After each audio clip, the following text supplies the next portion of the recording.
ऐसे नहीं लिख पा रहे हो, आज तो लिख के लाना था ना, अभी देखते हैं उसको क्यों नहीं लिख पा रहे हो, क्या प्रॉब्लम आ रही है। ठीक है, बैठो बैठो, उसको देखते हैं ऐसे वाले पार्ट को। बाकी जनरल्स तैयारी किसकी अच्छी नहीं चल रही है?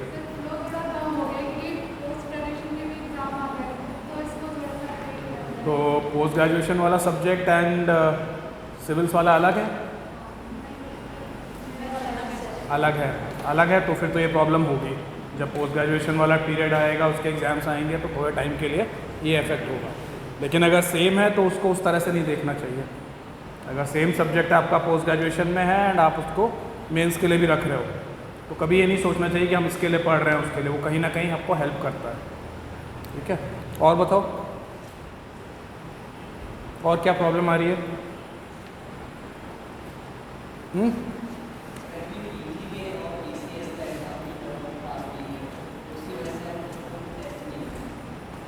ओके, PCS का प्रीलिम्स वो कब है? 12 जून को। ओह, नेक्स्ट संडे को। ओके, तो फिर वो लोग हैं यहाँ पे बैठे हैं, उनको नहीं बैठना चाहिए फिर। हाँ, आपस में वो करने के लिए। ओके, जैसा मैंने कहा कि कोई भी अगर आप एग्ज़ाम सीरियसली दे रहे हो तो उसके 1 मंथ पहले कम से कम आपको उस मोड में जाना पड़ता है।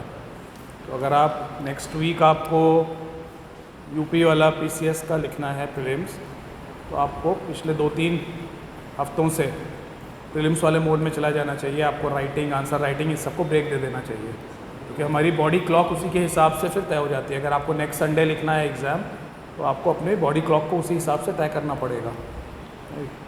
ओके, ठीक है, तो ये रीज़न हो सकता है। उसको तो आप एक बार प्रीलिम्स लिख दोगे, उसके बाद पिकअप कर लो। ओके, और कोई रीज़न? बाकी सबकी ठीक चल रही है?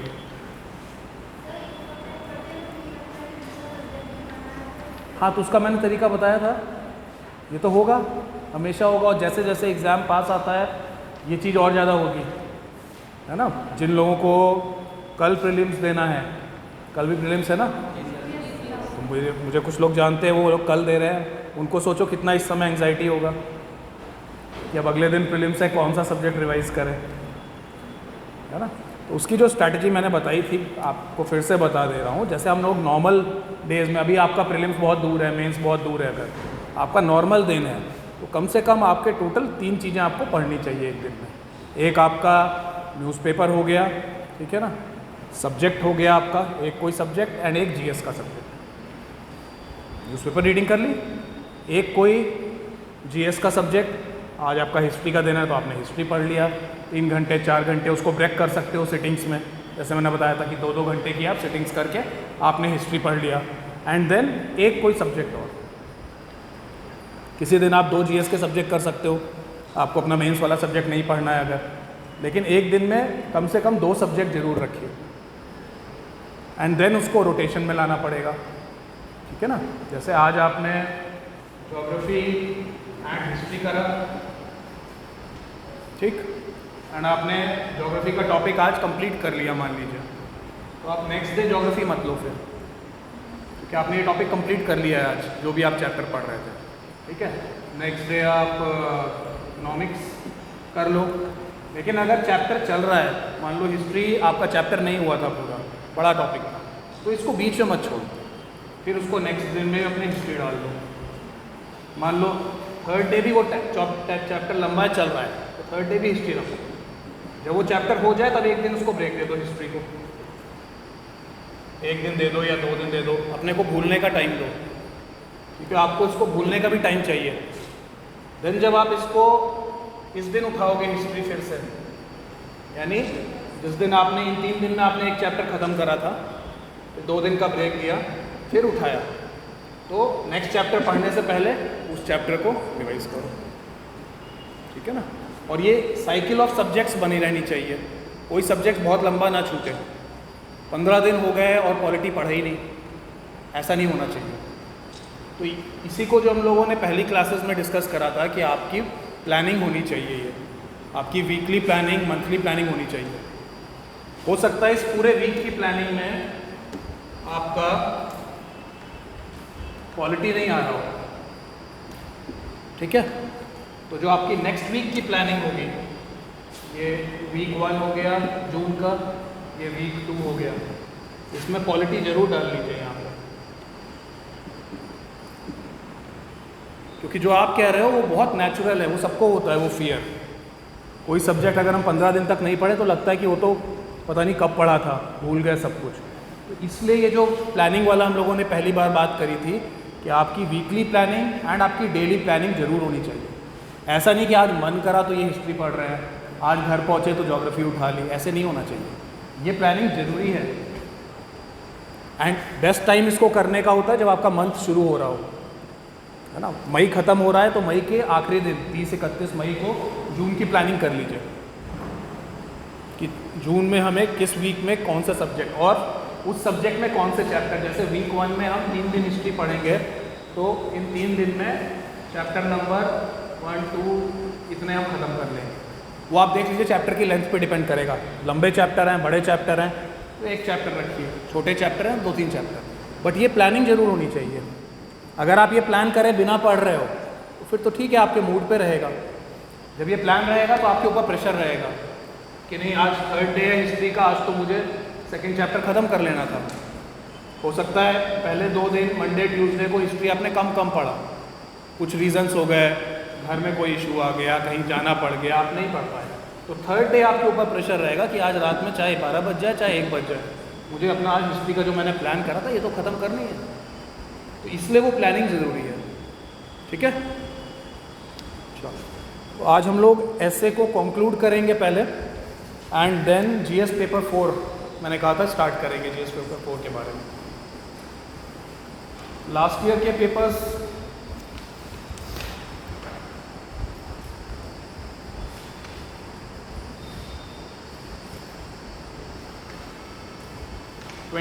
के पेपर से लिखने के लिए कहा था ना, कितने लोग लिख के आए हैं?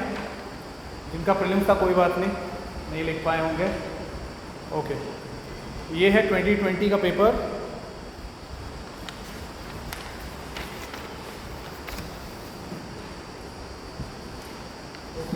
Again same rule, 90 minutes, 60 for writing, 25 for brainstorming plus mind mapping, 5 minutes for choosing the topic. कितने लोगों ने इसको फॉलो करते हुए लिखा?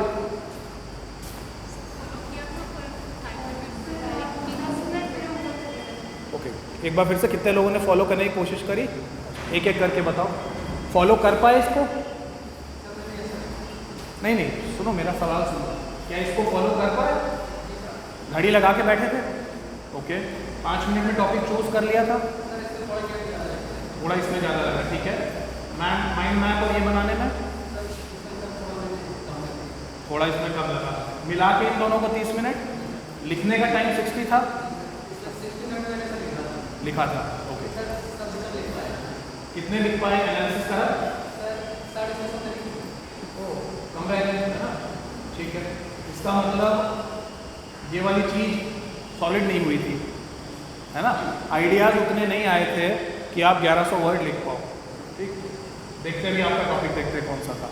नेक्स्ट, और किसने करा फॉलो? आपने बताओ।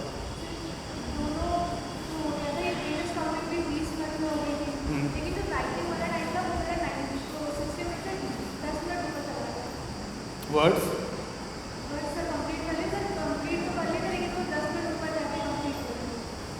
ओके, ठीक है, 10 मिनट कोई बड़ा इशू नहीं है, उस पर वर्क करा जा सकता है ना।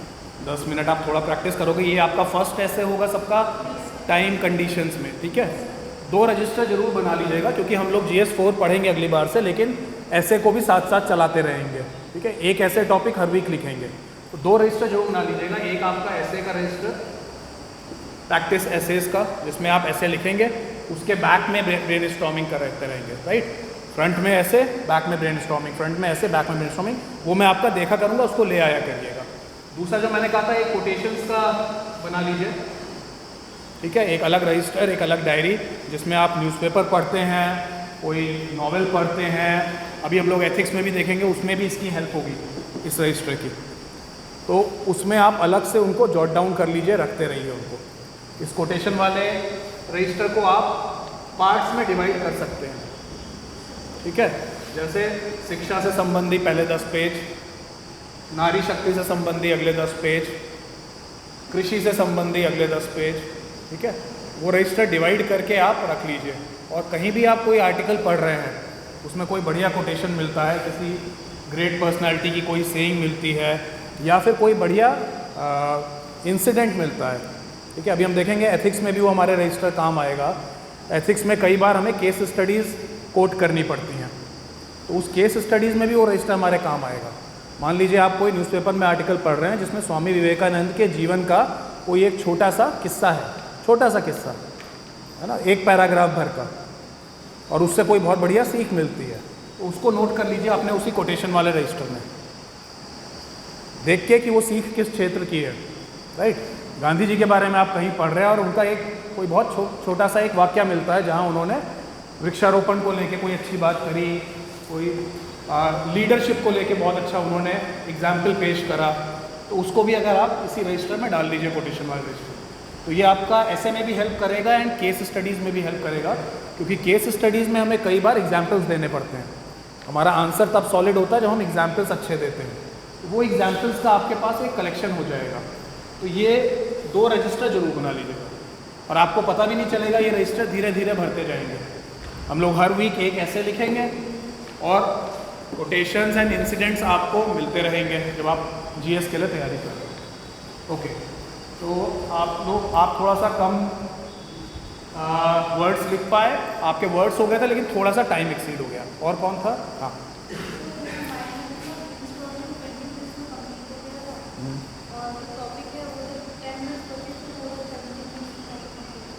जो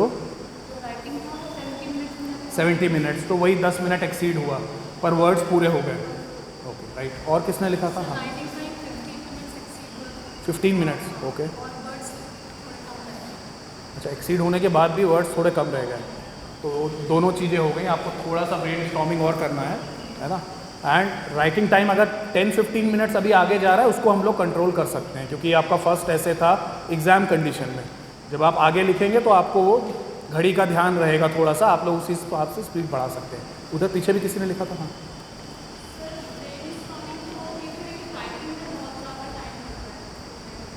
ओके, क्या रहा? मतलब वर्ड्स पूरे लिख लिए, ऐसे बीच में छोड़ दिया, कंक्लूजन दिया? नहीं दिया। बाकियों ने कंक्लूजन दिया था? ओके ओके, देखिए बीच में मत छोड़िए, ठीक है। 5 मिनट 10 मिनट ज़्यादा लग जाए कोई बात नहीं, बट जो समझ में आता है कंक्लूजन लिखना शुरू करिए। लिखने की एक हैबिट होती है, उसको हमें डेवलप करना पड़ेगा अगर मेंस में मार्क्स चाहिए, ठीक है ना।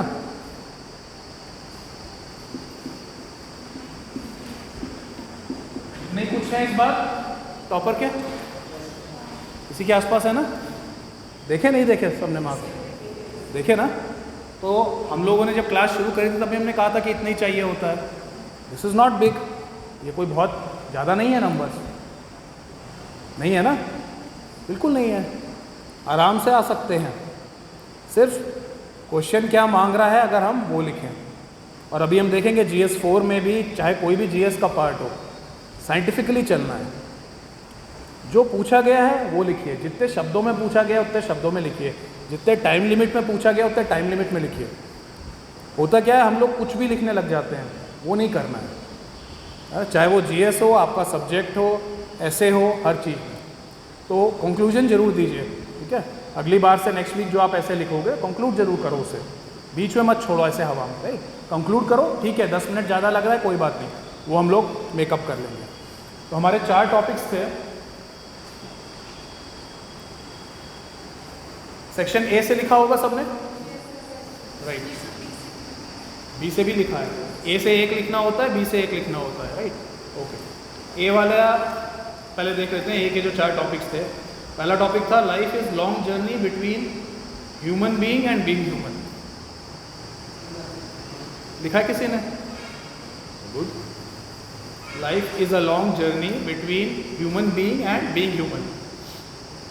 दूसरा था mindful manifesto is the catalyst to a tranquil self, यानी विचारपरक संकल्प स्वयं के शांतिचित रहने का उत्प्रेरक है। ये लिखा है किसी ने? नहीं लिखा है, ओके। तीसरा, ships do not sink because of water around them, ships sink because of water that gets into them. जहाज अपने चारों तरफ के पानी की वजह से नहीं डूबा करते, ठीक है ना। कहने को जहाज है पर ये ऐसे जहाज पे नहीं है, समझ रहे हो ना अब तक तो ये ब्रेन स्टॉर्मिंग से, है ना। इसमें बहुत चीज़ें निकल आएंगी। जहाज कुछ भी हो सकता है, नारी शक्ति भी जहाज हो सकता है, देश भी जहाज हो सकता है, हम लोगों ने जैसे ब्रेन स्टॉर्मिंग में सीखा, ठीक है। जहाज अपने चारों तरफ के पानी की वजह से नहीं डूबा करते, जहाज पानी के अंदर समा जाने की वजह से डूबते हैं, ठीक है। चौथा था, simplicity is the ultimate sophistication, यानी सरलता चरम परिष्करण है। ये लिखा है किसी ने? थर्ड लिखा है, ठीक। तो ये 4 टॉपिक थे हमारे फर्स्ट सेक्शन के, जिसमें हमें एक लिखना था। जिन्होंने नहीं लिखा उनको कौन से टफ लग रहे हैं ये टॉपिक्स जो नहीं लिख के लाए हैं? कौन लोग नहीं लिख के लाया जैसे? उनको टॉपिक टफ लग रहे हैं ये, तो फिर क्यों नहीं लिख पाए? 90 मिनट ही तो देने थे। मेंस के एग्ज़ाम का सबसे बड़ा प्लस पॉइंट, सबसे बड़ी तैयारी राइटिंग से ही होती है, पढ़ने से नहीं। पढ़ना तो है ही, लेकिन अगर आप कम से कम 7 में से 2 दिन आंसर राइटिंग नहीं कर रहे हैं, ऐसे राइटिंग भी आंसर राइटिंग का पार्ट है, आप मेंस के आंसर नहीं लिख रहे हैं, सब्जेक्ट के भी आंसर, जीएस के भी आंसर, तो आप तैयारी में पिछड़ते जाएंगे, ठीक है। तो आंसर लिखने की आदत को अपनी तैयारी का हिस्सा बना लें। अगर आप मैं नहीं कह रहा रोज लिखिए, लेकिन कम से कम 2 दिन में 1-2 आंसर जरूर लिखिए। हाँ, एनसीईआरटी पढ़ के लिख सकते हैं, बिल्कुल। आपने कोई टॉपिक एनसीईआरटी से ख़त्म करा, क्या चीज़?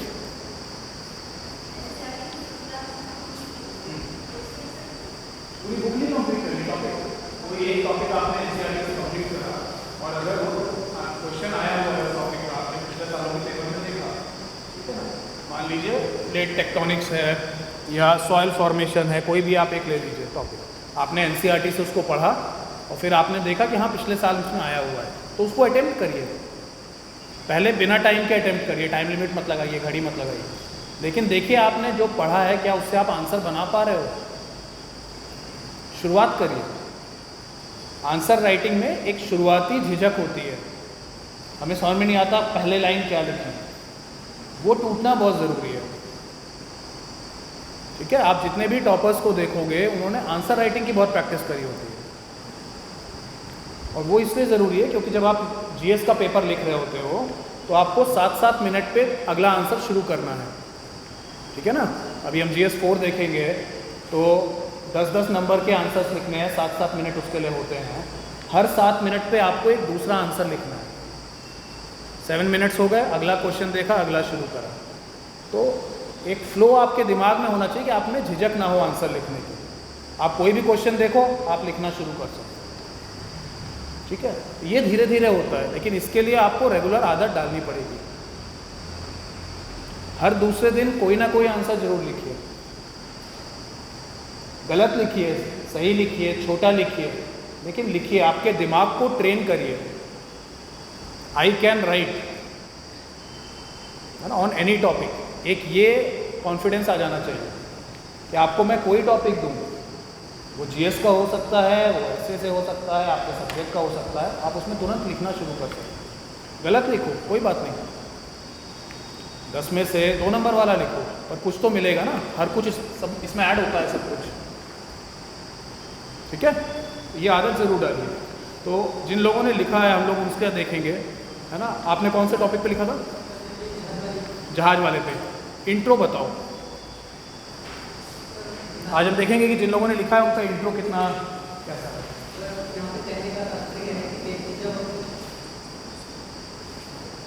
ये पूरा आपने ध्यान से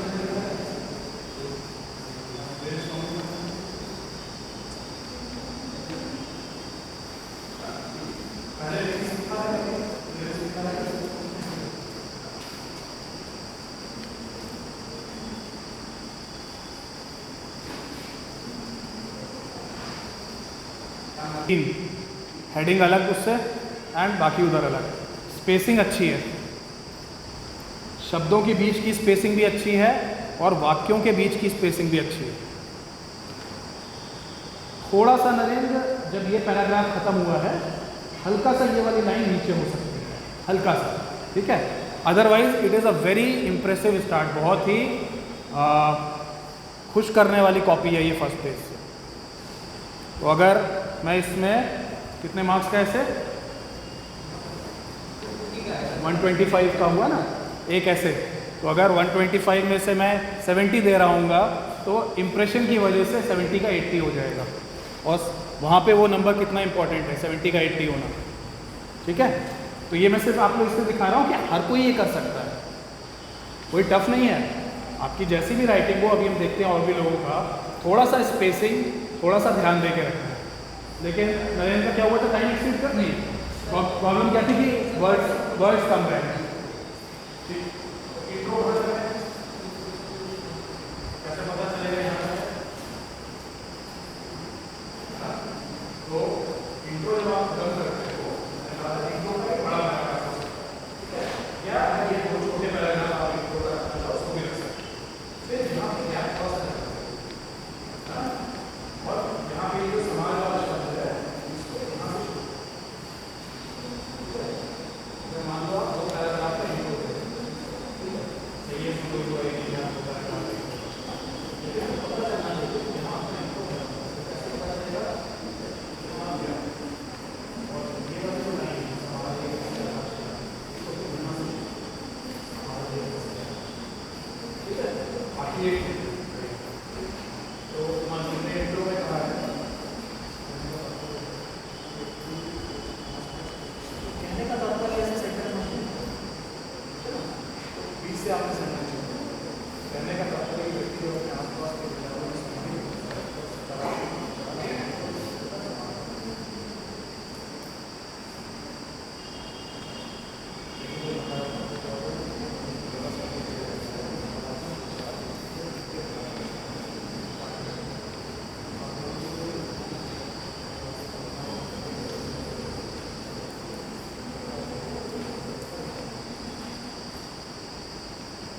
हैं लगभग 7 से 9 के बीच में हो सकती है उसमें लाइंस, पता चले कि हाँ ये बल्क है, ये इंट्रोडक्शन है।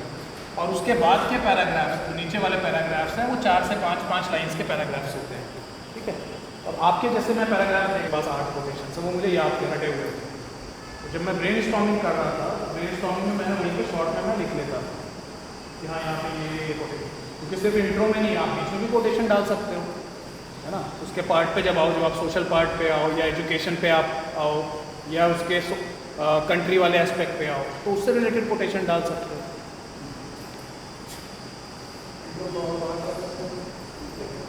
ये आपने ये भी आपने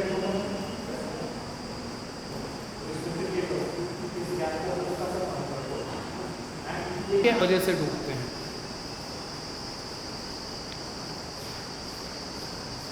जहाज अपने चारों तरफ के पानी के वजह से नहीं डूबा करते, जहाज पानी के अंदर समा जाने की वजह से डूबते हैं। Ships do not sink because of water around them. Ships sink because of water that gets into them. यानी जहाज के डूबने की बात हो रही है ना। और दो चीज़ें कही गई हैं, एक आसपास का पानी और एक अंदर पानी आ गया, ठीक है। कॉमन सेंस का टॉपिक है ना। अगर सिर्फ जहाज के पॉइंट से सोचें तो बिल्कुल सही बात लिखी है, लेकिन अब इसी जहाज को हमें अलग अलग ऑब्जेक्ट के फॉर्म में सोचना है, ठीक है ना। ये जहाज कोई राष्ट्र भी हो सकता है, कोई सिविलाइजेशन हो सकती है, कोई ऐसी सिविलाइजेशन जो समाप्त हो गई, डूब गई, हो सकती है ना। कोई ऐसी प्रजाति हो सकती है जो समाप्त हो गई, विलुप्त हो गई, वो भी तो ये जहाज हो सकती है, ठीक है। कोई ऐसी सोच हो सकती है जो विलुप्त हो गई, सती। सती सिस्टम एक जहाज था, विलुप्त हो गया। यानी ये ऐसे उन सारी चीज़ों के बारे में है जो सरवाइव नहीं कर पाए, जो विलुप्त हो गए या विलुप्त हो जाते हैं, है ना। सिंक का क्या मतलब है? समाप्त हो जाना, खत्म हो जाना, अस्तित्व समाप्त हो जाना। तो हम इसको उस सारी चीज़ों से जोड़ के दिखा सकते हैं। और क्या कारण थे, है ना भाई, जहाज के आसपास भी पानी है और वो पानी उसको तैरने में मदद कर रहा है, लेकिन वही पानी जब हावी हो गया तो उसने जहाज को डुबो दिया। अब इसमें दो मेटाफर यूज हो रहे हैं, ठीक है। इस ऐसे में दो शब्द या दो मेटाफर हैं, उसी पे ये पूरा ऐसे निर्भर है।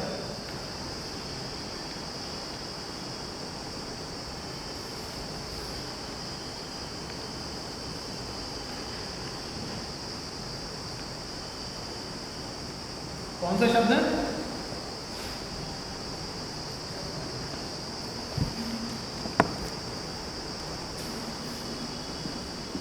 जहाज और पानी। पूरा टॉपिक इन्हीं से बना हुआ है, ठीक है ना। तो अब हम कितने तरह के जहाज सोच सकते हैं, बस रिलेशन क्या दिखाना है, ये याद रखना है कि हर चीज़ जो पानी है वही इस जहाज को चला रही थी, लेकिन वही पानी जब हावी हो गया तो ये जहाज डूब गया। जब तक बैलेंस बना हुआ था, पानी अपनी सही औकात में था, सही जगह पे था, सही स्थान पे था, तब तक वो जहाज की मदद कर रहा था। लेकिन जब वो पानी हावी हो गया, गलत स्थान पर आ गया, गलत जगह पे आ गया, तो उसे उसी जहाज को डुबो दिया, ठीक है। अब जब हम इसकी ब्रेनस्टॉर्मिंग करेंगे तो हम सोच सकते हैं ये जहाज क्या क्या हो सकता है। जैसे मैंने कहा, कोई प्रजाति हो सकती है, कोई सिविलाइजेशन हो सकती है, कोई राष्ट्र हो सकता है। खत्म नहीं हुआ बट इकोनॉमिकली खत्म हो गया। खत्म होने का ये मतलब नहीं कि नक्शे से खत्म हो गया, बट इकोनॉमिकली उसका डाउनफॉल हो गया, ठीक है। इंडिविजुअल हो सकता है, किसी भी पर्सन के ऊपर इसको लिख सकते हैं। कुछ रीतियां हो सकती हैं, वो चल रही थी जब तक एक तरह का एनवायरनमेंट मिला हुआ था। जब वो एनवायरनमेंट हावी हो गया तब वो रीतियां समाप्त हो गई, ठीक है। इसी तरह पानी क्या होगा इन सारी कंडीशन में। किसने ये टॉपिक लिखा था? आपने लिखा था और आपने लिखा था, बताओ। अच्छा पहले आप लोग कर लो, सब लोग 5 मिनट्स ले लो ब्रेनस्टॉर्मिंग पे। ये मैंने बेसिक आइडिया दे दिया, अब सोचो इसमें और कितना सोच सकते हो। एनवायरनमेंट की दृष्टि से पॉलिटिक्स में क्या सोच सकते हो, इसमें सोसाइटी में क्या सोच सकते हो, एक गांव में क्या सोच सकते हो इससे।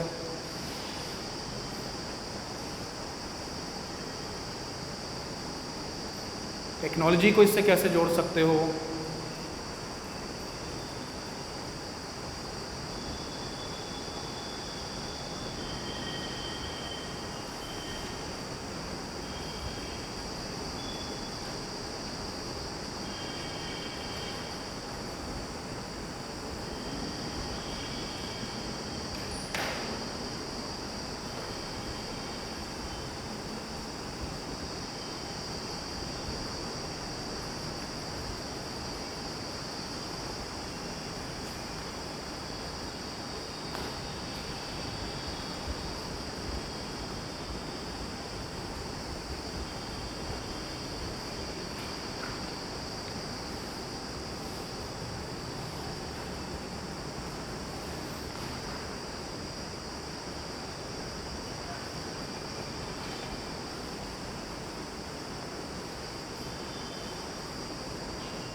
हाँ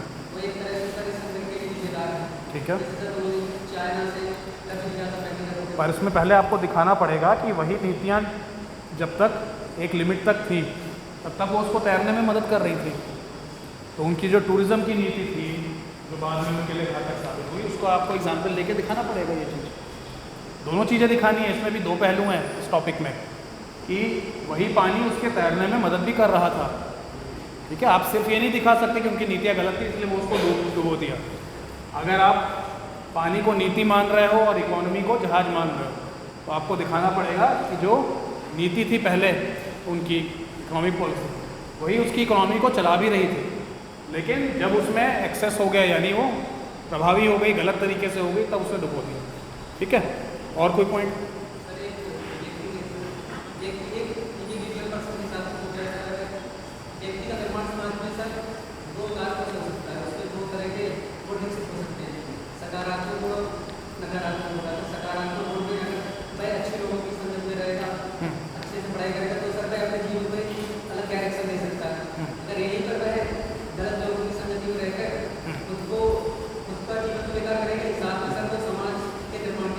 पानी क्या है इसमें?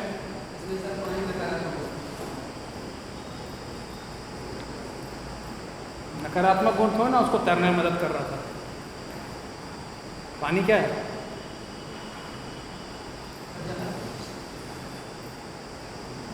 एग्जाम्पल ठीक है, लेकिन फिट करो ना उसको, अपने ऐसे में फिट करो।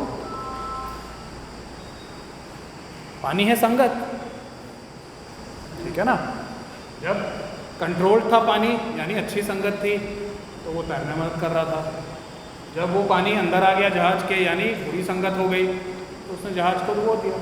पानी है संगत, आप संगत को लेके इंडिविजुअल वाला पॉइंट बढ़ा सकते हो। ठीक है, और कोई पॉइंट? नेक्स्ट सर, मैंने थोड़ा सा हिस्टोरिकल बताओ। जैसे करीब 500 BC में बुद्ध धर्म और जैन धर्म का उदय हुआ था, तो उन्होंने एक शुरू में मिडिल पाथ अपनाया था, जिससे सारे लोग जो मतलब उन प्रॉब्लम से गुजर रहे थे धर्मशास्त्रों की वजह से, तो वो अपने को एक अच्छे समाज में बेहतर बना सके। लेकिन धीरे धीरे उन्होंने क्या किया, अपने जो नियम है उनको कहीं ना कहीं कर्रा बनाते गए, ऐसा बनाते गए कि वो लोग जो हैं उनको कठिनाई हो। ठीक है, मूर्ति पूजा चालू कर दी, बहुत सारी चीजें। ठीक, परफेक्ट परफेक्ट, फिट कर रहा है बिल्कुल। कोई एक पॉइंट बताओ।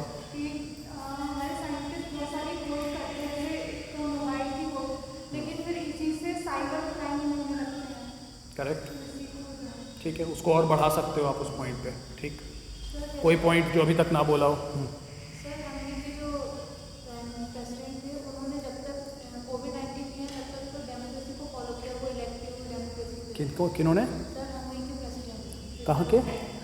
हंगरी के प्रेसिडेंट, ओके। और जैसे ही कोविड-19 आया, उन्होंने अपने जितनी भी टेरिटरी थी उन सभी को ओवरलूप कर लिया और डेमोक्रेसी को वहाँ पर खत्म कर दिया। तो पहले तो जो डेमोक्रेसी थी वो उनके लिए जहाज था, लेकिन जैसे कोविड-19 आया, डेमोक्रेसी खत्म कर दिया और ऐसे डिक्टेटरशिप स्टार्ट कर दी। वहीं चाइना ने कोविड-19 में कई सारे माइनॉरिटी थी उसके पास, पहले तो उनको सपोर्ट करता था। कोविड-19 जैसे ही आया, उन्होंने माइनॉरिटीज को छोड़ दिया और जो माइनॉरिटी पार्ट थे उनको ही सपोर्ट करने लगा। जहाज क्या हुआ आपका? सर, जब तक डेमोक्रेसी रही तब तक तो वो उनके लिए जहाज की तरह काम करती रही, लेकिन जैसे ही कोविड-19 आया तो वो पानी बन गया और वो डेमोक्रेसी खत्म कर दी। फिट बैठा उसमें। जब तक डेमोक्रेसी थी, तो डेमोक्रेसी को आप पानी मान रहे हो, ठीक है, तो वो डेमोक्रेसी उनको उनकी सत्ता को बढ़ाए रखा। फिर वही डेमोक्रेसी उनके अगेंस्ट तो नहीं हो गई, वो कोविड-19 तो फिर फिट कैसे बैठा? हमें दिखाना है कि कोई ऐसी चीज़ जो आपको सपोर्ट करे हुए है किसी चीज़ को, वही चीज़ उसका घातक बन गई। ठीक है ना, कि भाई डेमोक्रेसी ही उनकी सत्ता को संभाले हुए थी और फिर डेमोक्रेसी उनका घातक बन गई, ऐसा तो नहीं हुआ है ना। तो फिट नहीं बैठ पा रहा है। सोचो और। सर, मैंने इसको जुडिशरी, लेजिस्लेचर एंड एग्जीक्यूटिव से कनेक्ट कैसे? किया है। Sir, together will work for the country. And sir, अगर ओवर इंटरप्शन हो जाता है अगर किसी का भी, तो फिर बट इसको इंडिविजुअली लेना पड़ेगा ना, एक एक करके, है ना। ये तो वास्ट टॉपिक है, इन तीनों को आप अलग अलग ले सकते हो। कभी कभी देखते हैं कि जुडिशरी ज़्यादा ही हाँ, ओवर ओवर एक्टिविज्म होता है, ये अबैड में एक कंसेप्ट भी होता है, ये जो तीनों पिलर्स हैं आपके, इनमें बैलेंस होना चाहिए, ठीक है। तो इसको आप अलग अलग, मैं कह रहा हूँ, पैराग्राफ में ले लो, ठीक है। एक केस हो सकता है कि जुडिशरी हावी हो रही है एग्जीक्यूटिव पे, एक होता है कि एग्जीक्यूटिव हावी हो रहा है, ठीक है, लेजिस्लेचर हावी हो रहा है, ठीक है। इमरजेंसी के टाइम पे क्या हो रहा था, ठीक है ना। एंड कई जजमेंट्स में क्या होता है, जुडिशरी बैठ के डिसीजन देती है, या जब भी गवर्नमेंट्स आपकी वीक होने लगती हैं तब आपका जुडिशियल ओवर एक्टिविज्म हो जाता है कई बार। तो इसको आप एग्जाम्पल्स के साथ अलग अलग पैराग्राफ में ले जा सकते हो। एंड जहाज इसमें क्या होगा, the system, the entire country, the system, क्योंकि जो नेशन है आपका वो इन तीनों पिलर्स पे टिका हुआ है, ठीक है ना। तो जब तक बैलेंस बना हुआ है, यानी पानी ठीक है, यानी पानी जहाज के चारों तरफ है, बैलेंस का मतलब पानी चारों तरफ है, तब तक तो वो जहाज चल रहा है, यानी कंट्री आपकी बढ़िया रन कर रही है। जहाँ पे भी वो पानी अंदर आ जाएगा, यानी कोई एक ब्रांच अपने को एसर्ट करने लगेगी, है ना, चाहे वो जुडिशरी हो चाहे एग्जीक्यूटिव हो, वहाँ पे कंट्री में एक टर्मोइल आ जाता है, टर्बुलेंस आ जाती है, ठीक है। तो ये दिखाना पड़ेगा आपको। एंड इसमें एग्जाम्पल आप इमरजेंसी का टाइम का ले सकते हो, आप कुछ ऐसे जजमेंट्स का एग्जाम्पल ले सकते हो इसमें जहाँ पे है बाद में उनको फिर ख़त्म करना पड़ा, ठीक है ना। मंडल कमीशन का एग्जाम्पल ले सकते हो, ठीक है ना। तो ये सारे जो मूवमेंट्स थे कंट्री के, जब पानी अंदर आ गया और जहाज़ में टर्बुलेंस हो गया, जहाज़ हमारी कंट्री है उसमें, ठीक है। और बताओ कोई एग्जाम्पल। श्रीलंका छोड़ दो, कोई और एग्जाम्पल। श्रीलंका हो गया डिस्कस, ठीक है, उसको लिया तुमने, टूरिज्म की जगह जैविक खेती को लिया, ठीक है। और कोई एग्जाम्पल श्रीलंका छोड़ के बताओ। वो संगत वाली बात हो जाएगी।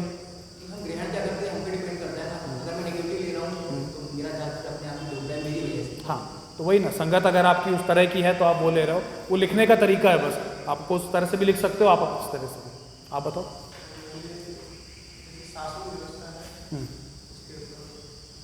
जैसे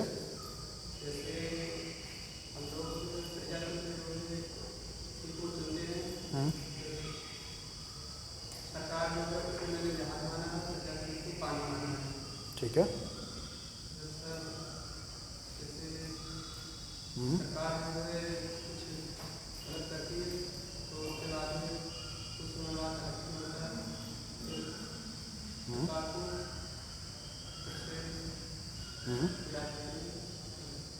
इसको थोड़ा और बढ़ाना पड़ेगा। इसमें आप कुछ कंट्रीज़ के एग्जाम्पल डाल सकते हो जो बता रहे हैं, और वही जो उधर डेमोक्रेसी वाली बात भी हो रही थी कि प्रजातंत्र, भाई जब तक एक बैलेंस बना हुआ है कि लोगों ने सरकार को चुना, ठीक है, सरकार आपका जहाज हो गया और सरकार भी लोगों के लिए पॉलिसीज़ ला रही है, तो ये बैलेंस बना हुआ है तो जहाज चलता रहेगा उसी पानी में। लेकिन कई देशों में हमने देखा है जहाँ पे सरकार ने हावी होने की कोशिश करी, आप डेमोक्रेसी की जगह पे आप अथॉरिटेरियन की तरफ गए, है ना। सीरिया में हुआ था कुछ सालों पहले, जहाँ पे भी लोगों का फिर रेवोल्यूशन हो गया, ठीक है।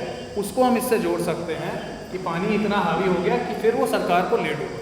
जो आप बात कह रहे थे उसको इस तरह से, कोविड को छोड़ दो, उसमें जनरल ले जाओ। कोविड तो आप एक थर्ड एलिमेंट डाल रहे हो, है ना, कोविड को छोड़ दो। एक सामान्य उसमें हम देख सकते हैं कि जब तक एक बैलेंस बना हुआ है, good policies of the government, यानी गवर्नमेंट लोगों की बात सुन रही है, voice of the people is being heard, और वो चीज़ आपके नियम कानून में दिख रही है, तब तक तो ये सिस्टम चलता रहेगा। वही पानी सरकार को तैरने में मदद करता है। हर तरह के इलेक्शन होंगे, वॉइस ऑफ द पीपल सुना जाएगा, सरकार चलेगी। लोगों की जब पॉलिसीज़ बनती हैं, हम लोग कोई भी पॉलिसी बनाते हैं तो नीचे से फीडबैक लेंगे, अगर पॉलिसी बनाएंगे सरकार अच्छी चलेगी।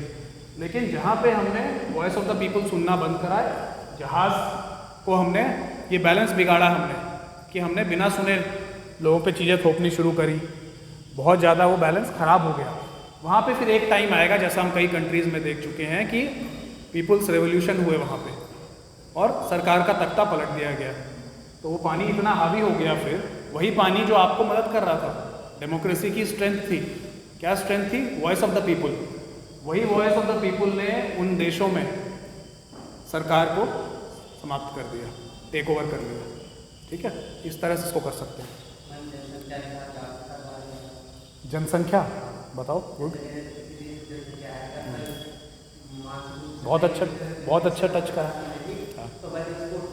बिल्कुल बिल्कुल, परफेक्ट एग्जाम्पल। देखो ये होता है कि एक अलग टॉपिक इन्होंने डाला, अब ये जो 2 पैराग्राफ इस पे बनाओगे जनसंख्या पे, वो एग्जामिनर को अलग दिखेंगे, ठीक है ना। तो सिर्फ सोचने की बात है कि इसी एग्जाम्पल को इन्होंने बिल्कुल बढ़िया रिलेट कर दिया जनसंख्या से। बिल्कुल सही बोल रहे हो, जब तक जनसंख्या है आपको डेमोग्राफिक डिविडेंड का फायदा मिलता है, जो हम कहते हैं यूथ, नई जनसंख्या एक लिमिट के बियॉन्ड हो गई, रिसोर्सेज से ज़्यादा हो गई, रिसोर्सेज कम पड़ने लग गए, तो वही जनसंख्या उस कंट्री के रिसोर्सेज पे इतनी हावी हो गई कि उस कंट्री। परफेक्ट। लास्ट एग्जाम्पल,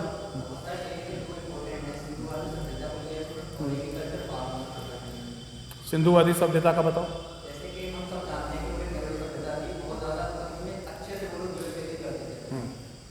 क्या क्या कारण, सभ्यता तो जहाज हो गई, और क्या कारण थे कि वो तैर पा रही थी?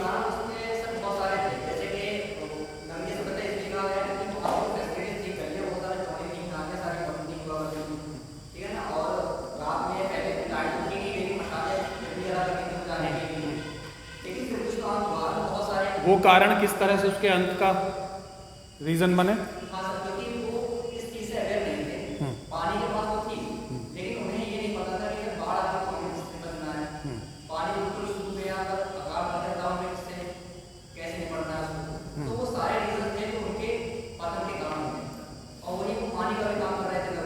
थोड़ा और एक्सप्लेन करके इसको लिखना पड़ेगा जब इसको पैराग्राफ बनाओगे, है ना। जैसे जनसंख्या वाला एग्जैक्ट फिट हो रहा है, आपको थोड़ा सा इसको एक्सप्लेन करके कि किस तरह से वही चीज़ें जो उसकी अच्छी मानी जाती थी बाद में उसके पतन का कारण बने, ठीक है। थोड़ा एक्सप्लेन करके लिखना पड़ेगा, राइट। तो मुश्किल है ये टॉपिक, कुछ और आइडिया मिले जो अभी तक तुमने नहीं लिखे थे, वो मिले ना। अब इसको 1100 तक कर लोगे ना। तो इसीलिए ब्रेन स्टॉर्मिंग वाले जो 20 मिनट हैं वो सबसे इंपॉर्टेंट है हमारे, ठीक है। क्योंकि जैसे इनका केस था, इनको ब्रेन स्टॉर्मिंग में उतने आइडियाज़ नहीं मिले, तो ये 650-700 वर्ड पे अटक गए। तो ये नहीं होने देना है, वो आप जितना अलग अलग डोमेन्स में सोच पाओगे। तो इसका एग्जाम्पल जैसा भी देखा कि भाई जनसंख्या में भी ये चीज़ फिट हो रही है, ठीक है। तो हिस्ट्री से शुरू करो, कल्चर देखो, कल्चर के बाद पॉलिटिक्स देखें, कंट्री, किसी गाँव के लेवल पे, किसी इंडिविजुअल के लेवल पे, नारी और बच्चों के लेवल पे, ठीक है, कोई रीतियों के लेवल पे, हर टॉपिक के ये पहलू में टच करना है, राइट। GS4 की बात करेंगे, बताओ।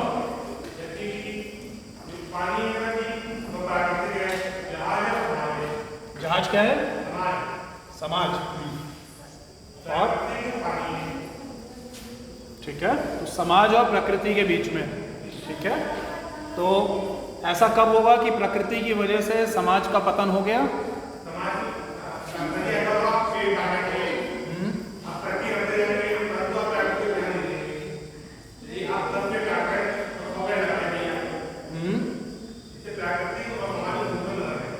तो पानी मनुष्य हुआ या प्रकृति हुई आपके उदाहरण में? सोचो, तुमने उल्टा कर दिया, शुरुआत कहीं से करी और फिर एंड तक आते आते पलट दिया, है ना। समझ गया ना। हाँ, पानी प्रकृति नहीं हुई, पानी तो मनुष्य हुआ ना, मनुष्य की उन एक्टिविटीज़ की वजह से, ठीक है। हाँ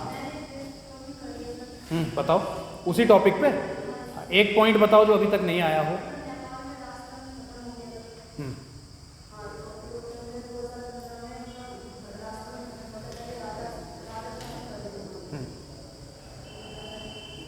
कैसे जोड़ोगे उसको? राजा शासन किस वजह से करते थे?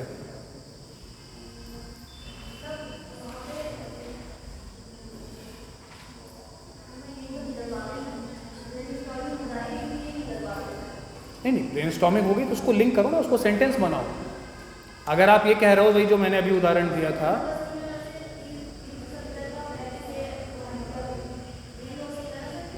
क्या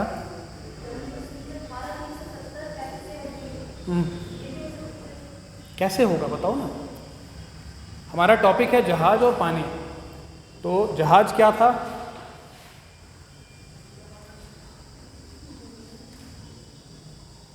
तो ऐसा एग्जाम्पल मत लो जिसको बना ना पाओ फिर, है ना। तो अगली बार आप एक ऐसे लिख के लाना, फिर मैं आपका देखूंगा ऐसे, ठीक है। इस बार आप लिख के नहीं लाए हो ना कोई ऐसे, कोई से भी टॉपिक पे नहीं लिख पा रहे हो। 7-8 टॉपिक है ना उसमें। 2020 का पेपर मैंने कहा था, और नेक्स्ट टाइम के लिए भी हम 2020 का पेपर ही रखेंगे, ठीक है ना। टोटल 8 टॉपिक्स हैं। जिन्होंने सेक्शन ए से अटेम्प्ट करा है वो सेक्शन बी से अब करके लाएं, और जिन्होंने बी से करा है वो ए से करके लाएं नेक्स्ट टाइम, ठीक है। एक ऐसे 90 मिनट वाले रूल के साथ, राइट। तो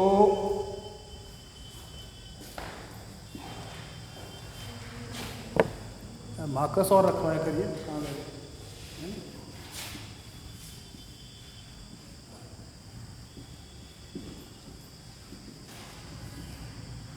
GS4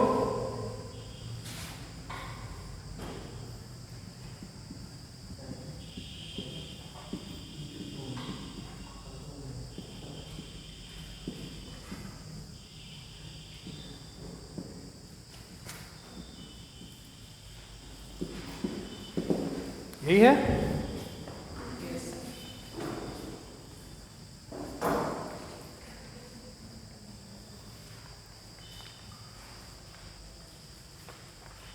देखा है पेपर किसी ने?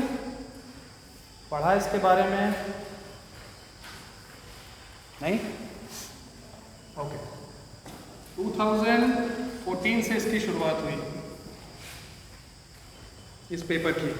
इसको as a separate paper, ethics, integrity and aptitude को एक अलग पेपर के रूप में GS4, जिसके 250 मार्क्स हैं, राइट। और जैसे मैं कह रहा था कि एसए के 250 और GS के 4 के 250 बहुत आसान है। आपको 1105 थे शायद टॉपर के मार्कर्स और चाहिए। ये टॉपर के मार्क्स हैं इस बार 1105, ठीक है। उसमें से 2025 में से 500 इन दोनों पेपर के मिला के होते हैं। GS4 और ऐसे इम्पॉर्टेंट इसलिए है क्योंकि इसमें सिर्फ आपके थिंकिंग कैपेसिटी अगर डेवलप हो गई, सोचने की शक्ति डेवलप हो गई, आप एक ही विषय पे अच्छे से सोच पा रहे हैं, तो इसमें रटने की, रिवाइज करने की ज़्यादा आवश्यकता नहीं होती। जबकि आप GS 1, 2, 3 में देखोगे क्वेश्चंस बहुत स्पेसिफिक होते हैं। अगर आपने वो टॉपिक नहीं पढ़ा है कभी भी तो आप उसमें नहीं लिख सकते। लेकिन इन दोनों पेपर्स में लेस एफर्ट मोर मार्क्स कर सकते हैं, लेकिन वो less effort should be plan. ऐसे नहीं कि कुछ भी जाके लिख दिया। जैसे मैंने कहा ऐसे में कोई भी लिख देगा। आप क्लास 6 से ऐसे लिख रहे थे, लेकिन क्लास 6 के ऐसे में और यूपीएससी के ऐसे में फ़र्क है। तो प्लानिंग करनी है, जो हम लोग पिछली कई क्लासेस से कर रहे हैं। ऐसे की एक प्लानिंग, एक स्ट्रक्चर हमारे दिमाग में तैयार हो रहा है कि हम हर टॉपिक को टफ नहीं मान रहे हैं। कोई भी टॉपिक आ रहा है हम उसको अब आसानी से तोड़ के देख सक रहे हैं और उस पर एक अपना फ्रेमवर्क बना पा रहे हैं। कुछ इसी तरह का अप्रोच GS4 में चाहिए होता है, ठीक है। 2014 में ये पेपर इंट्रोड्यूस करा गया क्योंकि गवर्नमेंट को लगा, सिविल सर्वेंट्स जो सिलेक्शन बोर्ड था, यूपीएससी था, उनको लगा कि ये तीनों चीज़ें सिर्फ इंटरव्यू में टेस्ट हो रही थी, ठीक है ना। हम लोग कहते थे कि जब इंटरव्यू देने जाओ, interview is not test of knowledge. Interview में नॉलेज नहीं देखते हैं। इंटरव्यू में आपकी बॉडी लैंग्वेज, आप कैसे अपनी बात रख रहे हो, कितने कॉन्फिडेंट हो, कोई चीज़ नहीं आती है तो उसको कैसे आराम से मना कर सकते हो, ठीक है। ये सारी चीज़ें देखी जाती है। घबरा तो नहीं रहे हो, ठीक है। नहीं आता है, sorry sir I don't know, कोई बात नहीं, बहुत सारे क्वेश्चंस होते हैं, ठीक है ना। मैं अपने एक्सपीरियंस से बता रहा हूँ।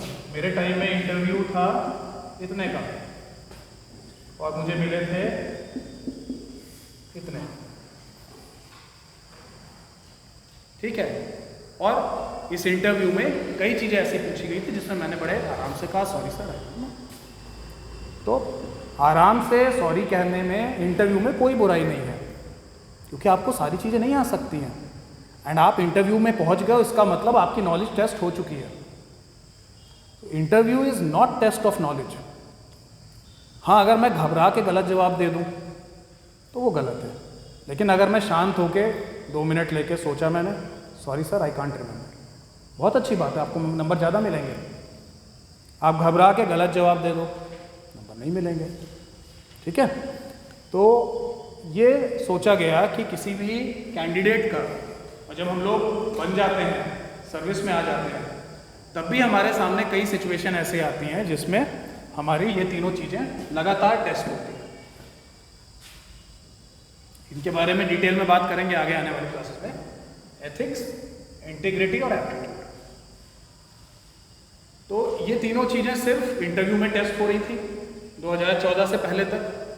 तो ये सोचा गया कि इसका एक पेपर डिज़ाइन करा जाए और उस पेपर के ज़रिए ये देखा जाए कि ये तीनों क्वालिटीज़ और इनसे आने वाली सिचुएशन में जो हमारे कैंडिडेट्स हैं वो कैसे रिएक्ट करते हैं। ठीक है ना, इन तीनों को लेके सिचुएशंस हम सबके लाइफ में आती हैं, हर समय आती हैं, हम लोग बस पहचानते नहीं हैं। और हम लोग इन तीनों को लेके निर्णय ले रहे होते हैं। कई बार हमारे निर्णयों में एथिक्स इन्वॉल्व होता है। ठीक है, हम जा रहे हैं, रास्ते में बटुआ पड़ा हुआ है किसी का, क्या क्या ऑप्शन है हमारे पास, तुरंत ऑप्शन आते हैं, तुरंत डिसीजन हो जाता है। आपको पता भी नहीं चलता, लेकिन वो डिसीजन आपके फैमिली वैल्यूज़, आपकी अपब्रिंगिंग, आपके समाज, आपकी संगत, सबसे प्रभावित हो रहा होता है। और वो डिसीजन ऐसे आप ले लेते हो, कोई खड़े होकर वहाँ सोचते थोड़ी ना हो। कुछ लोग तुरंत उसको उठाएंगे, आसपास पूछने लगेंगे, कुछ लोग उसको उठाएंगे, तुरंत पुलिस स्टेशन पे दे आएंगे, कुछ लोग निकलते जाएंगे, ठीक है छोड़ो, अपना पर्पज़ नहीं है ना। तो इस तरह के तमाम एग्जाम्पल आते हैं जो डेली बेसिस पे हम लोग एथिक रिलेटेड डिसीजन ले रहे हैं, एथिकल डिसीजंस हम लोग ले रहे हैं, गुड या बैड। और वो कई चीज़ों पे निर्भर करता है, कि हमारी सोसाइटी में निर्भर करता है। बटुए की तरह दूसरा एग्जाम्पल ले लो, एक्सीडेंट, रोड साइड एक्सीडेंट हुआ है, ठीक है, हम बगल से निकल रहे हैं, 3-4 तरह के थॉट्स आएंगे। पहला, इसमें क्यों पढ़ना, पुलिस स्टेशन के चक्कर लगेंगे, परेशान होंगे, क्योंकि हमारे घर वालों ने, हम लोगों ने कई एग्जाम्पल ऐसे देखे जहाँ ऐसा हुआ, हमारे घर वालों ने ये सिखाया, हमने ये सुना, तो एक हमारे दिमाग में ये चीज़ बस गई है। कुछ लोगों के दिमाग में ये नहीं होगा, होगा नहीं, एक्सीडेंट हुआ तो मदद करनी है, सिंपल, वो तुरंत मदद करने लग जाएंगे। तो एथिकल डिसीजन हम लोग हर समय ले रहे होते हैं लाइफ में, सिर्फ हम जानते नहीं है कि हम अनजाने में वो डिसीजन लेते जा रहे हैं। इसी तरह इंटीग्रिटी है, आप कितने सच्चे हो अपने काम के प्रति। वो काम स्टूडेंट का भी हो सकता है, वो काम टीचर का भी हो सकता है, एज ए डॉक्टर हो सकता है और एज एन एडमिनिस्ट्रेटर हो सकता है। आपकी निष्ठा कितनी है, निष्ठा शब्द का इस्तेमाल करते हैं, कितनी निष्ठा है आपकी इसके प्रति और किस हद तक है। कुछ में होगी, लेकिन उसका टेस्ट होता है, जब सिचुएशंस आती है तो टेस्ट होता है, आप किस हद तक जाओगे। डेडिकेशन टूवर्ड्स योर वर्क या टूवर्ड्स स्टूडेंट लाइफ, अभी आपका आपके बुक्स के प्रति, स्टडीज़ के प्रति कितना है। ठीक है ना, लाइट गई, कुछ लोगों ने थोड़ी देर में ही किताब बंद कर दी, बहुत लाइट आया, पढ़ना छोड़ दिया। घर की बात कर रहा हूँ, घर पे बैठे हैं, पढ़ाई कर रहे हैं, लाइट गई, पंखा बंद हुआ, पसीना आया, कुछ लोग उसके बाद भी 1 घंटे तक पढ़ लेंगे और कुछ आधे घंटे तक पढ़ पाएंगे। दोनों का डेडिकेशन है, लेकिन डेडिकेशन की लिमिट्स अलग अलग है। ठीक है ना, इंटीग्रिटी है, लेकिन इंटीग्रिटी अलग अलग सीमाओं तक है। वो इंटीग्रिटी टूवर्ड्स योर स्टडीज़ है। एप्टीट्यूड अगेन सब में है, लेकिन उसको टेस्ट कैसे करते हैं। तो जब इन तीनों चीज़ों के बारे में सोचा गया तो 2014 में डिसाइड हुआ कि एक पेपर होना चाहिए जिसमें हम कुछ क्वेश्चन ऐसे पूछेंगे जिसके बेसिस पे ये निर्णय हो जाएगा कि ये तीनों क्वालिटीज़ हैं या नहीं है। ठीक है, तो तब से ये पेपर स्टार्ट हो गया 2014 से। एक सेपरेट पेपर GS4 था, 250 marks, ethics, integrity and aptitude.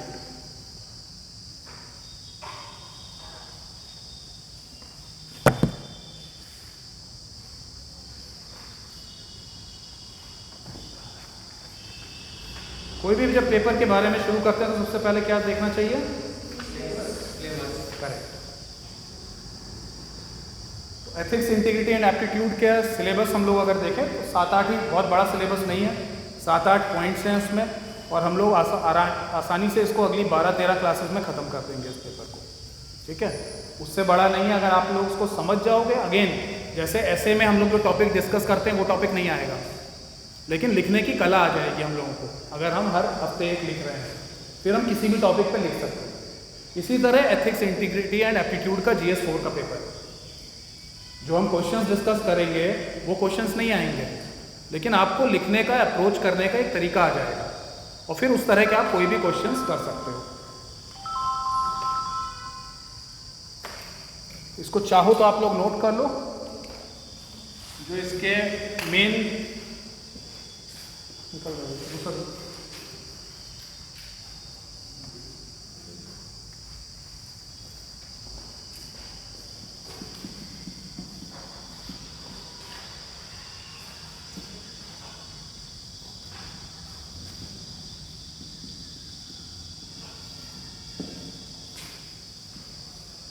Ethics and human interface,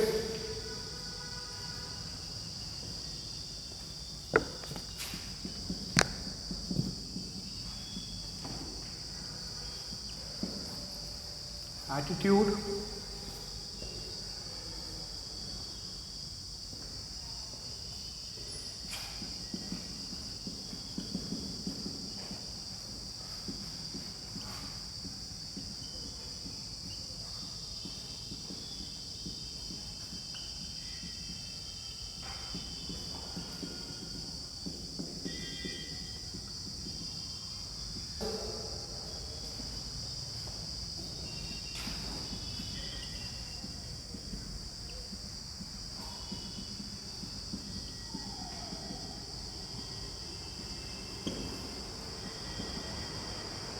emotional intelligence,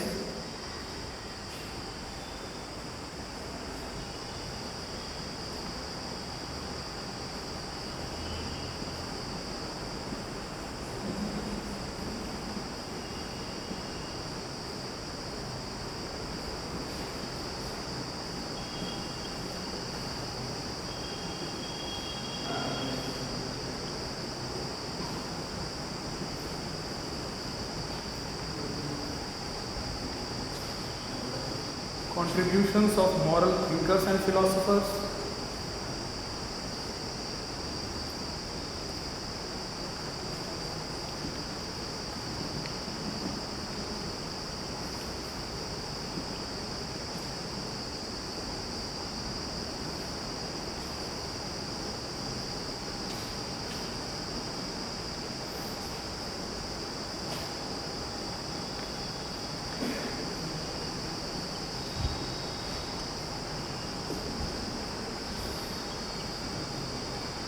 civil service values and ethics in public administration,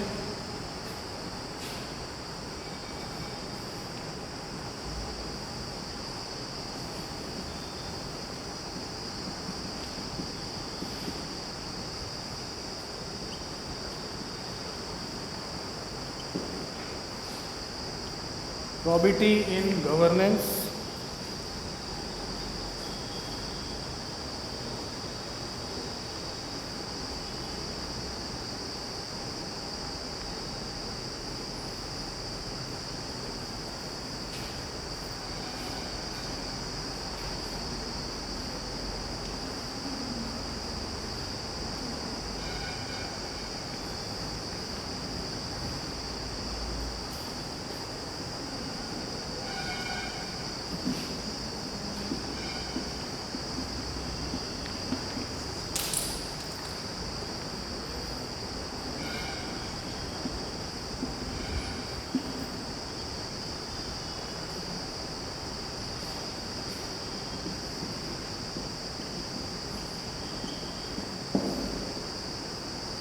okay, इसे कॉपी कर लें। एंड जो हिंदी मीडियम से हैं, कोई मुझे इसका पूरा हिंदी में पढ़ के बता दें, जो लोग ट्रांसलेट कर सकते हैं।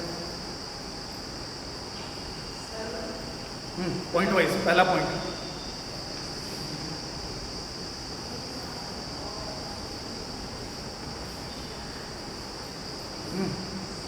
नीति शास्त्र और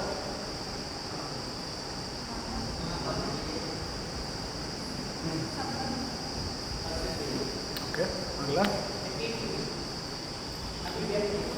ओके, एप्टीट्यूड, अभिरुचि और मूल सिद्धांत, मतलब मूल्य, सिविल सर्विसेज के मूल्य। अगला। इमोशनल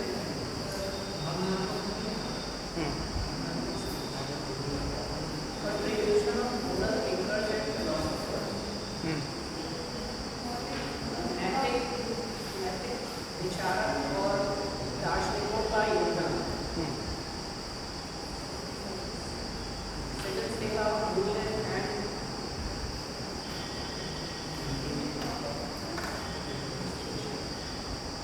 लोक प्रशासन में गवर्नेंस में शुचिता, सुशासन में शुचिता। ठीक है, तो हमारा GS4 का पेपर जो कि 250 मार्क्स का होता है, उसके दो पार्ट होते हैं, एक थ्योरी और दूसरा केस स्टडी। ठीक है, थ्योरी में ये टॉपिक्स हैं, 7 टॉपिक्स हैं, बहुत सिंपल टॉपिक्स हैं। अभी बहुत भारी लग रहे होंगे, लग रहा है ना? और हमने ऐसे में क्या देखा है, हर भारी चीज़ सिंपल होती है, क्योंकि लाइफ बहुत सिंपल है। लाइफ के साथ भी यही है ना, भारी लगती है बड़ी सिंपल। हम पैदा होते हैं, हम जीवन जीते हैं, मर जाते हैं, कितना सिंपल है। हर भारी चीज़ सिंपल होती है, देखने में भारी लगती है। ये टॉपिक जो भारी लग रहे हैं, 7 टॉपिक्स हैं, ये हम बड़े आराम से 12 से 13 क्लासेस में, 14 क्लासेस में इसको कंप्लीट कर लेंगे। ठीक है, एंड इसी थ्योरी के बेस पे केस स्टडीज़ होती है। यानी अगर आपकी थ्योरी पार्ट स्ट्रॉन्ग है तो आप उसको केस स्टडी में अप्लाई कर सकते हैं। ठीक है, केस स्टडी में आपको कोई सिचुएशन दी जाएगी कि आपकी पोस्टिंग फलां जगह पे है, आपके डिस्ट्रिक्ट में फ्लड आया है, आपको राहत सामग्री नहीं मिली है, अब आप उसको किस तरीके से क्या करोगे। ठीक है, तो ये पेपर का सेकंड पार्ट होता है। पेपर देखा है आपने से किसी ने? आपको कॉपी में अभी मेरे जाने के बाद कोई क्लास होती है? होती है ना? ठीक है, तो जब तक आपकी वो क्लास होगी आपको इस पेपर का ज़ेरॉक्स मिल जाएगा। पेपर आपको मिल जाएगा, आप देखोगे पेपर अगेन, जैसे हम लोग साइंटिफिकली देखते हैं किसी पेपर को, 250 नंबर हैं और वो part A and part B में डिवाइडेड है। पार्ट ए में जनरली 13 क्वेश्चन 10 नंबर के 130 नंबर। पार्ट बी में 6 क्वेश्चन 20 नंबर के 120 नंबर, 250। ठीक है, पार्ट बी में ये जो 6 क्वेश्चन हैं ये केस स्टडीज़ हैं, 6 केस स्टडीज 20-20 नंबर की। ठीक, ये जो 13 क्वेश्चन है पार्ट ए में, ये थ्योरी से रिलेटेड है। अगेन डायरेक्ट वहाँ से नहीं आएगा, लेकिन जब हम वो सब पढ़ लेंगे तो हम ये 13 क्वेश्चंस कर पाएंगे। ठीक, अगेन हमारा पर्पस हमें याद रखना चाहिए, पर्पस है टू गेट मार्क्स। उसके लिए साइंटिफिक ब्रेकअप करेंगे इसका। ठीक, 3 घंटे का पेपर यानी 180 मिनट, 10 मिनट इधर उधर चले गए पेपर मिलने में, नाम लिखने में, आंसर शीट पे मार्क करने में। हमारे पास 250 नंबर के लिए 170 मिनट हैं।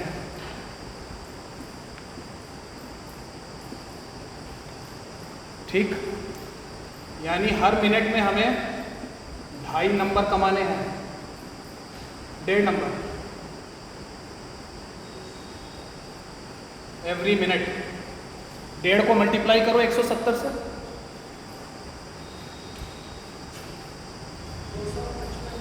आ गया ना? ये क्लियर है नहीं क्लियर है?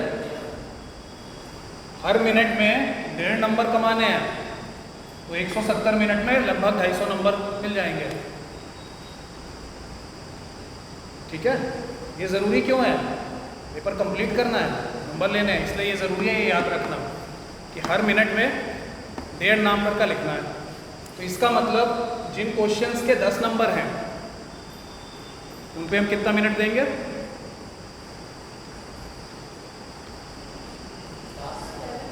एग्जैक्टली तो यहीं पे लिख लेते हैं 13 हमारे क्वेश्चन हैं जिनके 10-10 नंबर हैं और इस 10 नंबर वाले क्वेश्चन के लिए हम देंगे 7 मिनट ऑफ राइटिंग।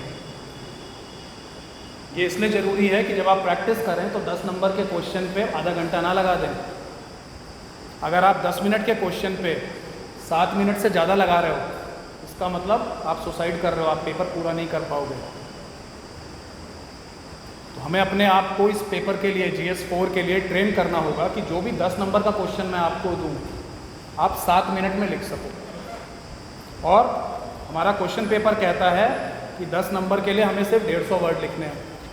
ठीक, तो ये भी क्लियर हो गया। तो 150 वर्ड्स, अब ये हमारा मूल मंत्र हो जाएगा अगले कई महीनों के लिए जब तक हम GS 4 कर रहे हैं। और यही स्ट्रैटेजी आपको हर GS के पेपर में लगानी है। मैंने बताया था ये बहुत सिंपल स्ट्रैटेजी है। जब आप इस स्ट्रैटेजी पे प्रैक्टिस कर लेते हो तो आपके पेपर छूटेगा नहीं कभी। मेरा कभी पेपर छूटा नहीं क्योंकि मुझे पता होता था कितने नंबर के क्वेश्चन में मुझे कितने मिनट लिखना है और कितने शब्द लिखने हैं। तो भाई जो 10 नंबर का क्वेश्चन है उस पर मैं 250-300 शब्द क्यों लिखूँ? मेरा टाइम खराब होगा और चाहिए ही नहीं, 150 शब्द ही चाहिए। ठीक, इसी तरह जो 20 मार्क्स के क्वेश्चन हैं उन पे लगभग 14 मिनट्स और उसमें 250 शब्द हैं। ठीक है, इस स्ट्रैटेजी के साथ हम लोग पेपर को अप्रोच करेंगे। हमारे 2 तरह के क्वेश्चन है पेपर में, 10 नंबर वाले, 20 नंबर वाले। 10 नंबर वाले उन टॉपिक्स के हैं, 20 नंबर वाले केस स्टडी।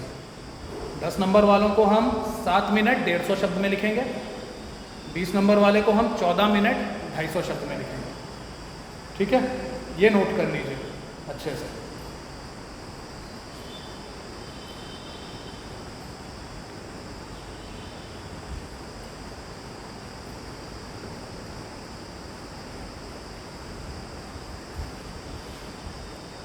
इस पेपर के लिए बुक्स कौन सी फॉलो करेंगे?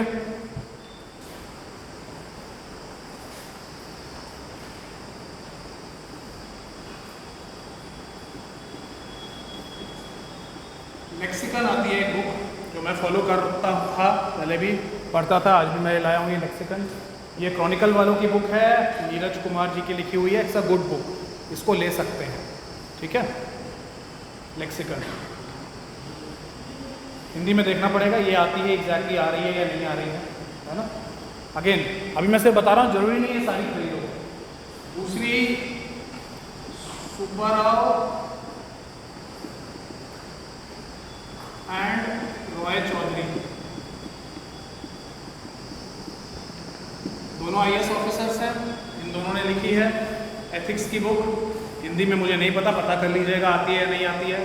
अगेन कंपलसरी नहीं है ये।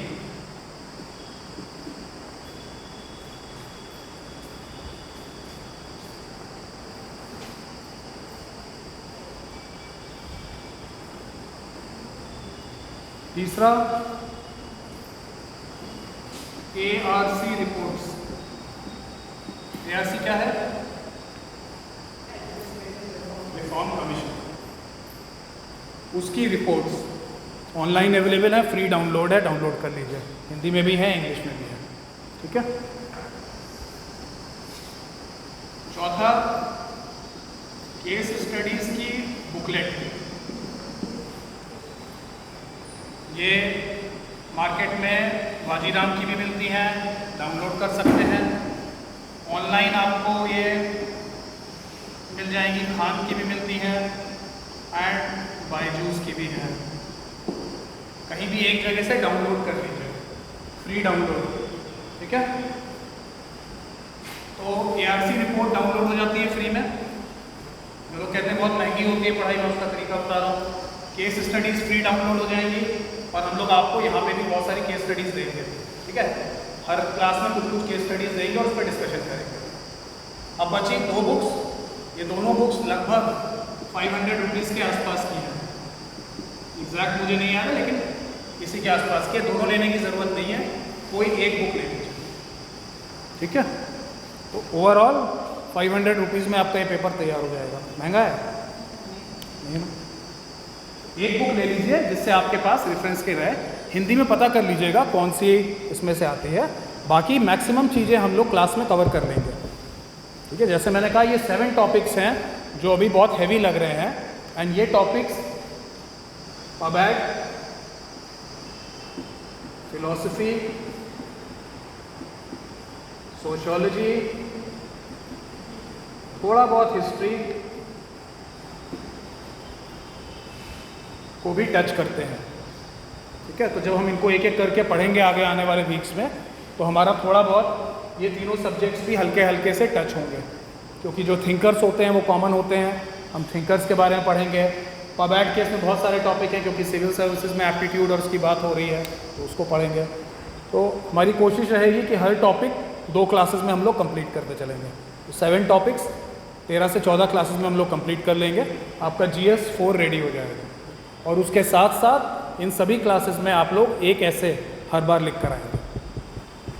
तो अगले 3 महीनों में सिर्फ सैटरडे में और एक दिन आप लिखेंगे अपना ऐसे, आपके ये 500 मार्क्स की प्रिपरेशन हो जाएगी, राइट। ये बेसिक था GS 4 का। इस पे हम लोग नेक्स्ट वीक से पहले टॉपिक से स्टार्ट करेंगे, एथिक्स एंड ह्यूमन इंटरफेस। आप लोग सिर्फ क्वेश्चन पेपर देख लीजिएगा, एक बार पढ़ लीजिएगा। उसमें कुछ टेंशन लेने की ज़रूरत नहीं, कुछ करने की ज़रूरत नहीं है। आइडिया हो जाएगा आपको कि जो मैंने यहाँ बात बताई, 10 नंबर के क्वेश्चन, 20 नंबर के क्वेश्चन, वो किस तरह से पेपर में है ना? वो आइडिया आपको हो जाएगा। इसका ज़ेरॉक्स सभी को दे दीजिएगा। ओके, कोई और क्वेश्चन जनरल तैयारी को लेके?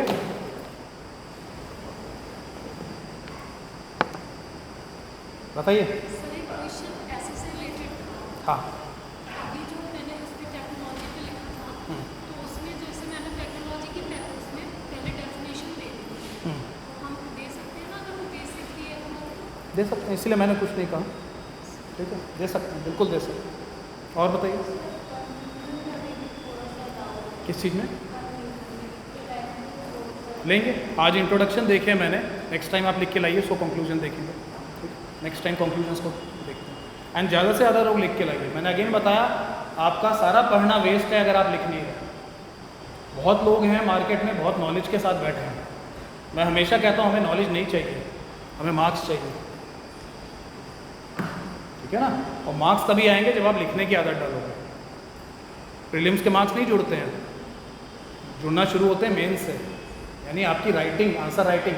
और हर बार जब आप लिखोगे आपके वर्ड्स बेहतर होंगे, आपकी लिखावट अच्छी होगी, जितना आप ज़्यादा लिखोगे, स्पीड अच्छी होगी। कुछ लोग स्पीड ये वाली नहीं कर पा रहे होंगे, अभी आपको स्पीड हर चीज़ में चाहिए होगी। GS के सारे पेपर में यही फॉर्मूला लगा लीजिए। बाकी सब्जेक्ट्स का मैं अभी नहीं बता रहा हूँ, आप लोग खुद कैलकुलेट कर सकते हैं। आज मैंने जैसे GS 4 का आपको कैलकुलेट करके बताया, बड़ा आसान है कैलकुलेट करना, है ना।